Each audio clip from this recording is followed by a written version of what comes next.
प्रधानमंत्री नरेंद्र मोदी ने उत्तर प्रदेश के नोएडा में नोएडा इंटरनेशनल एयरपोर्ट का शनिवार को उद्घाटन किया।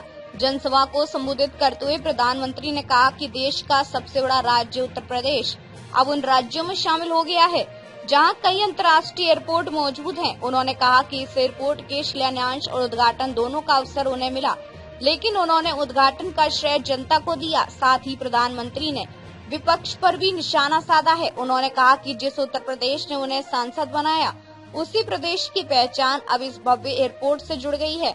नोएडा इंटरनेशनल एयरपोर्ट आगरा, मथुरा, अलीगढ़, गाजियाबाद, मेरठ, इटावा, बुलंदशहर और फरीदाबाद सहित पूरे पश्चिमी उत्तर प्रदेश को बड़ा लाभ पहुंचाएगा।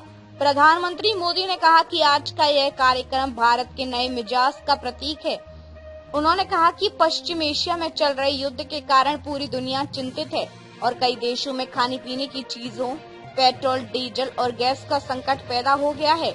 उन्होंने कहा कि भारत भी बड़ी मात्रा में कच्चा तेल आयात करता है, इसलिए सरकार लगातार ऐसे कदम उठा रही है जिससे आम परिवारों और किसानों पर इस संकट का बोझ ना पड़े। उन्होंने भरोसा जताया कि देशवासी मिलकर इस चुनौती का सामना कर रहे हैं।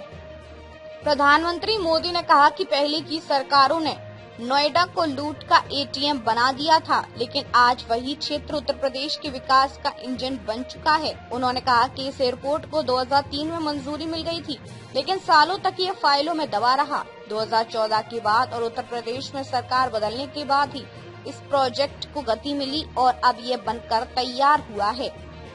प्रधानमंत्री नरेंद्र मोदी ने अपने संबोधन में कहा कि जेवर एयरपोर्ट डबल इंजन सरकार की कार्य संस्कृति का एक बड़ा उदाहरण है। उन्होंने कहा कि इस एयरपोर्ट को अटल बिहारी वाजपेयी की सरकार ने साल 2003 में ही मंजूरी दे दी थी, लेकिन उसके बाद कई वर्षों तक ये परियोजना सिर्फ फाइलों में ही दबकर रह गई। प्रधानमंत्री मोदी ने कहा कि जैसे ही केंद्र और राज्य दोनों जगह भाजपा की सरकार बनी, तब इस परियोजना को गति मिली। उन्होंने कहा कि इसके बाद जेवर एयरपोर्ट की नींव रखी गई, निर्माण हुआ और अब इसका उद्घाटन भी हो गया।